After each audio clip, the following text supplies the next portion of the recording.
Shalom saudara-saudara yang dikasihi dalam Tuhan, salam damai sejahtera buat kita semuanya. Sebelum kita memulai renungan pada hari Minggu ini, marilah kita berdoa. Allah Bapa yang tata di kerajaan surga, Allah Bapa yang Maha Kuasa, kami bersyukur Bapa atas anugerah-Mu sampai detik hari ini Tuhan.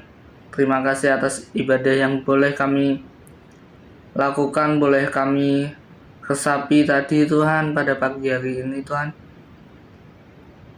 Biarlah apapun yang kami dengar dari khotbah, dari pendeta, dari pastor kami Tuhan, dari saudara-saudara seiman kami Tuhan, semakin menguatkan kami Tuhan, semakin kami diteguhkan Tuhan imannya akan Engkau Bapa. Pada sore hari ini Bapa, kami menghadap Engkau ingin mendengarkan renungan firman-Mu Tuhan. Bukalah mata hati kami agar kami dapat meresapi Tuhan, dan utuslah Roh Kudus-Mu Tuhan untuk membuka selubung-selubung kami Tuhan, membuka pengetahuan-pengetahuan rohani kami Tuhan, agar kami semakin peka akan panggilan-Mu Tuhan, dan kami juga bisa menjadi saksi dan alat-Mu Tuhan, menjadi pelaku firman-Mu dimanapun kami berada. Hanya di dalam nama Tuhan Yesus, haleluya, amin. Shalom saudara yang dikasihi dalam Tuhan, salam damai sejahtera. Bagaimana kabar kalian semuanya pada hari Minggu ini? Semoga apapun ibadahnya hari ini, kalian tetap merasa terberkati, merasa bahwa iman kalian tetap dalam iman akan Tuhan. Pada renungan pada minggu ini diambil dari Yakobus 2 ayat yang ke-17. Demikianlah firman Tuhan.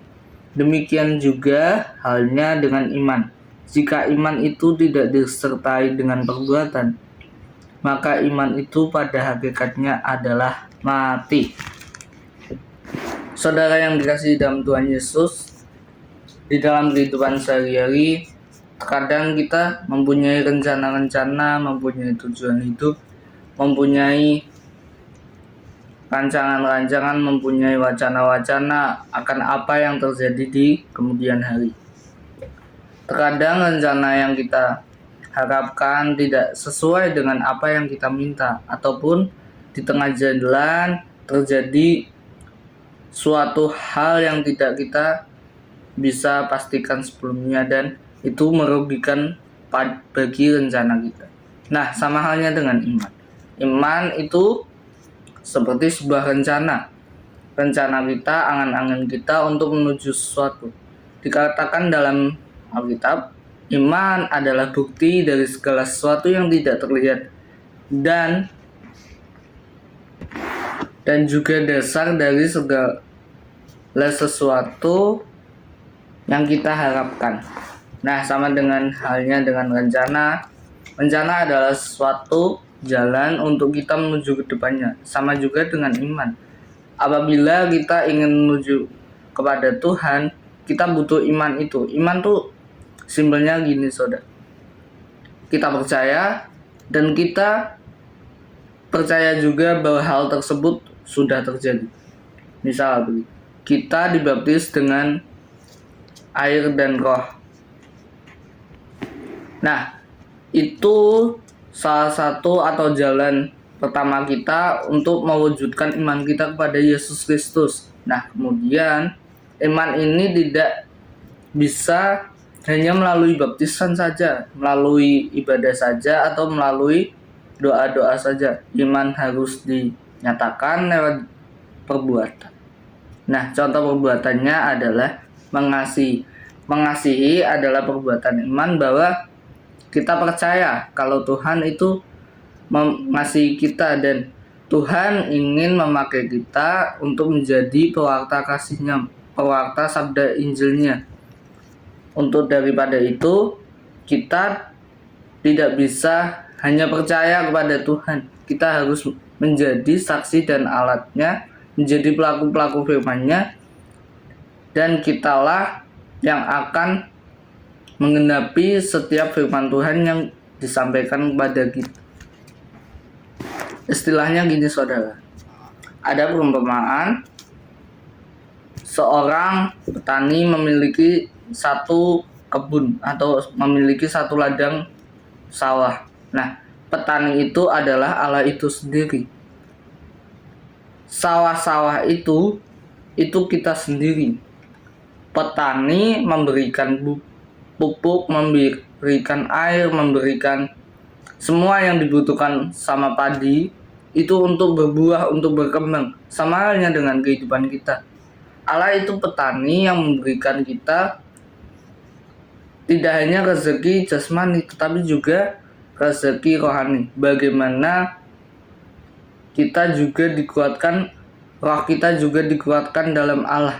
Nah, untuk bisa berkembang, untuk biji iman itu bisa berkembang, itu tidak bisa kita biarkan, harus kita asah terus, dan nanti berkembang. Sama seperti halnya atlet. Atlet kalau dia ingin merencanakan atau punya angan-angan untuk menjadi juara, dia tidak bisa berdiam diri saja. Dia tidak bisa rebahan saja, tiduran saja, santai-santai saja, nggak bisa. Tetapi dia berlatih terus, dan akhirnya dia menjadi atlet. Demikianlah dalam kehidupan kita. Kita tidak hanya mengimani saja. Mengimani itu dasarnya. Tetapi apa yang kita kembangkan untuk menjadi berbuah, itulah perbuatan iman kita. Ada satu kisah di Perjanjian Baru untuk yang ada temanya iman. Di suatu hari, Petrus dan para rasul mengalami gelombang air laut dan kapalnya tergoncang-ganjing.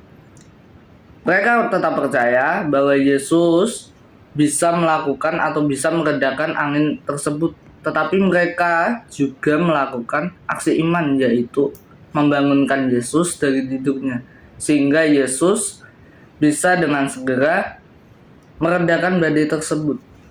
Walaupun pada akhirnya Yesus berkata, "Tenanglah, percayalah padaku." Dari kisah tersebut kita diingatkan bahwa kita tidak hanya percaya pada Tuhan, tetapi kita harus mewujud nyatakan iman kita, kasih kita, rasa percaya kita kepada Tuhan, kepada manusia. Salib itu ada yang dari atas sampai ke bawah, ada yang dari kanan ke kiri.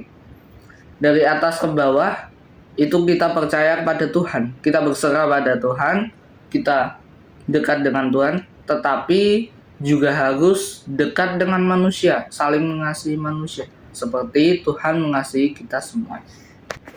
Untuk renungan pada minggu hari ini, mari kita berdoa. Allah Bapa yang Maha Kuasa, Allah Bapa yang berada di kerajaan surga yang kami kenal di dalam nama Tuhan Yesus. Terima kasih Bapa atas renungan pada hari Minggu ini Tuhan. Kembali mengingatkan kami Tuhan akan iman Tuhan, akan perbuatan daripada iman tersebut Tuhan, akan aksi iman tersebut Tuhan. Ingatkan kami Tuhan untuk terus mewujud nyatakan cinta kasih-Mu Tuhan, mewujudkan rasa iman kami Tuhan pada Engkau melalui tindakan kami sehari-hari Tuhan, di dalam kehidupan sehari-hari Tuhan. Pakailah kami terus Tuhan untuk menjadi pelaku firman-Mu Tuhan, tidak hanya mengimani Tuhan, tidak hanya mempercayai, tetapi juga memberitakan dan juga menjadi saksi dan alat-Mu Tuhan bagi siapapun yang kami temui. Hanya di dalam nama Tuhan Yesus kami berdoa dan mengucap syukur. Amin.